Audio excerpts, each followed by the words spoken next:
dans le monde, dans le tiers-monde.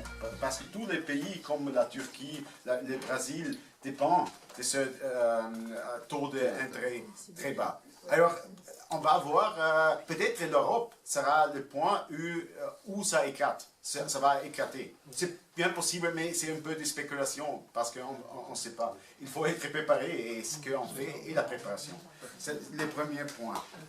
Les euro-régions. Moi, j'ai l'impression que toute cette idéologie est finie. Ça ne fonctionne plus. Parce que avec cette crise politique en Europe, avec la domination de l'Allemagne, avec tout ça, c'est clair que les États ont des rôles centraux. La France, l'Allemagne, l'Angleterre. Et cette idée de la destruction des nations, ça ne fonctionne plus. Et il y avait un mois, j'ai entendu Joschka Fischer. Vous connaissez, non?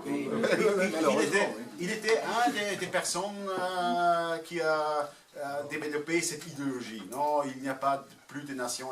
Il a dit, non, maintenant, dans cette situation, il faut récupérer un élément de la souveraineté nationale. Non? Alors, c'est un signe qu'il y a un changement du sentiment. Alors, c'est fini. Je pense que c'est fini. Et en Autriche, ça n'existe pas, cette idée. Non, ça n'existe pas. C'est question sur la gauche. Je pense que ça, c'est un phénomène général en Europe. Partout, c'est la même chose. Que la gauche historique, le mouvement de gauche, est devenu part du système. Et pour ça, les classes populaires, si ils font des réactions, si ils protestent, ils aussi prennent un langage anti-gauche. Alors il faut réagir sur ça et laisser toutes ces cultures, toutes ces organisations et créer des choses nouvelles.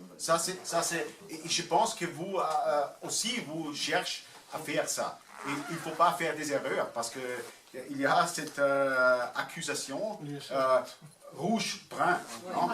Et ça, c'est aussi international. Et c'est une accusation stupide, mais ça a un poids important. Et il faut éviter d'aller dans ce trafic.